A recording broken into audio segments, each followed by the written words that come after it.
കൊടുപ്പീൻ. എന്നാൽ അത് ഇറ്റ് എന്നുള്ള പദം മലയാളത്തിലില്ല.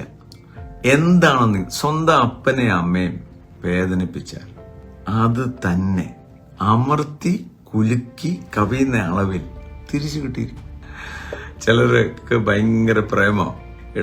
ചെറുപ്പം മുതൽ എടുത്തു നടന്നതും വിശന്നപ്പോൾ ഭക്ഷണം കഴിപ്പിച്ചതും കയ്യിൽ പൈസ ഇല്ലാത്തപ്പം കടം വാങ്ങിച്ചും ഫീസ് കൊടുത്ത് പഠിപ്പിച്ചു കഴിയുമ്പോൾ 25 വയസ്സൊക്കെ ആയി കഴിയുമ്പം ഐ ലവ് യു കേട്ട് ഒരുത്തന്റെയോ ഒരുത്തിയുടെയോ പുറകെ പോകുന്നയാള് എന്നെ കണ്ടോണ്ട് അത് കഴിഞ്ഞ് പറയുന്ന വാക്ക് എന്നെ ആരും കരുതിയൊന്നുമില്ല, നിങ്ങളൊന്നും എന്നെ സ്നേഹിച്ചില്ല. പിന്നെ അപ്പനും അമ്മയും ഒരു പക്ഷെങ്കിൽ മക്കളോട് എല്ലാ ദിവസവും ഐ ലവ് യു എന്ന് പറയത്തില്ലായിരിക്കും, നീ എനിക്ക് വിലപ്പെട്ടതാന്ന് പറയത്തില്ല. പക്ഷെ അവരുടെ ഹൃദയവും കണ്ണീരും, നിങ്ങൾക്കൊരു പനി വന്നപ്പോൾ അവർ ഉറങ്ങിയില്ല, നിങ്ങൾ കരഞ്ഞപ്പോൾ അവരും നിങ്ങളെ കൂടെ കരഞ്ഞു. ആ അപ്പനും അമ്മയും ധിക്കരിച്ചിട്ട് എനിക്കിഷ്ടപ്പെട്ടു, അതുകൊണ്ട് ഹു കെയർസ്.